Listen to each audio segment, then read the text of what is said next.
Täna avati teine päev üksinda koodis advendikalendrist ja ma mõtlesin, et huvitav, kas teine päev tuleb keerulisem kui esimene või tuleb sama lihtne. Aga ta tuli tõesti natukene keerulisem ja siin oli kindlasti mul ka jällegi võimalus alt minna ja teha väikene viga sisse. Et siin anti sisendiks 2 listi numbreid. Siis üks rida failis on ühe listi kohta ja siis pidi nendest numbritest läbi minema ja nii-öelda kohakuti olevad numbrid omavahel korrutama. Et 10 ühega, 5 3-ga, 8 ühega ja nii edasi. Ja siis kõik need tulemused, mis nendest korrutistest tuli, siis pidi lihtsalt kokku liitma, et 10, 15, 8 nii edasi ja 45 on siin näites vastuseks. Ning seda pidi tegema ka selle suure sisendiga, et saada lõpptulemust. Ja mina tegin niiviisi selle, et ma alguses lugesin sisse need numbrilistid ja siis ma tegin split tühiku koha pealt. Ehk siis ta eraldab tühikute koha pealt kõik need eraldi elementideks ja siis saab lihtsalt tavalise for i in range loopiga siit läbi minna. Ja kuna mõlemad need listid on täpselt sama pikad, garanteeritult, siis me saame võtta selle esimese listi pikkuse ja kui me temast läbi lähme, siis me saame kasutada seda indeksit mõlema listi jaoks. Ja siis me konverteerime nad integeriks ehk siis täisarvudeks ja korrutame omavahel ja lisame sellele resultile. Result on alguses 0 ja siis me lisame kõik need korrutised. Ja see oligi põhimõtteliselt see lahendus, mis ma tegin. Aga siis, kui ma olin selle ära esitanud, siis mul tuli veel üks teine lahendus pähe, mis on zip-funktsiooniga Pythonis. Sest ma mõtlesin, et see zip-funktsioon võiks olla just selline põhiline funktsioon, et mis kõige paremini sobib selle ülesande jaoks. Ehk siis zip-funktsioon töötab niimoodi, et kui meil on siin 2 listi A ja B numbritest, siis me saame luua 3. listi C, kus me kutsume zip-funktsiooni ja paneme talle parameetriteks A ja B anname sisse. Ja siis ta loob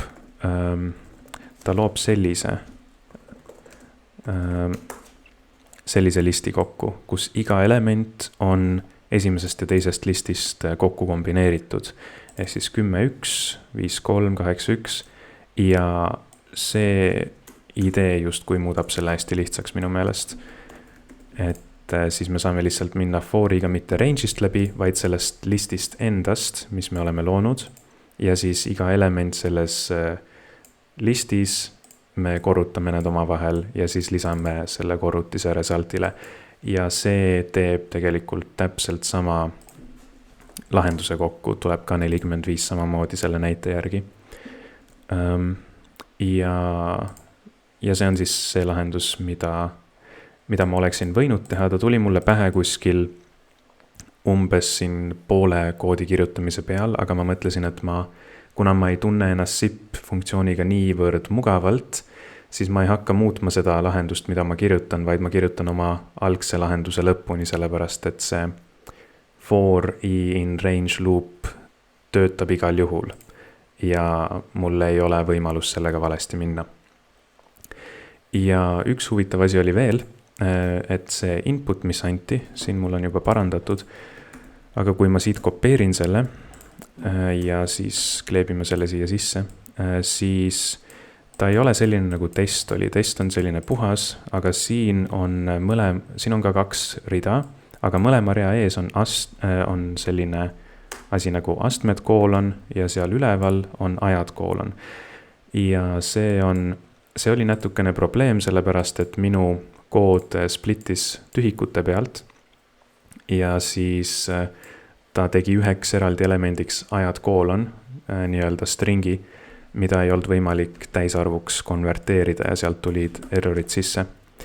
Ja samamoodi oli huvitav asi see, et siin, kus see esimene rida lõpeb, siis kõige esimese rea lõpus on tühik mingisugusel põhjusel. Ja kui me splitime tühikute pealt, siis juhtub selline asi, et kui tühik on kõige viimane karakter, siis ta splitib ikkagi tühiku pealt, nii et kõige viimane element selles terves numbrite listis saab olema tühi string. Ja tühja stringi ei ole võimalik ka integeriks täisarvuks konverteerida. Ja siis see tegi ka väikese errori sisse, aga seda on päris lihtne parandada. Ma lihtsalt läksin siia faili sisse ja siis manuaalselt teda parandasin natukene. Aga see oligi siis see teine päev üksinda koodis advendikalendrist. Päris põnev minu meelest. Nii et loodame, et järgmine päev tuleb veel keerulisem ja seal on ka võimalik väga palju huvitavaid erinevaid vigu teha.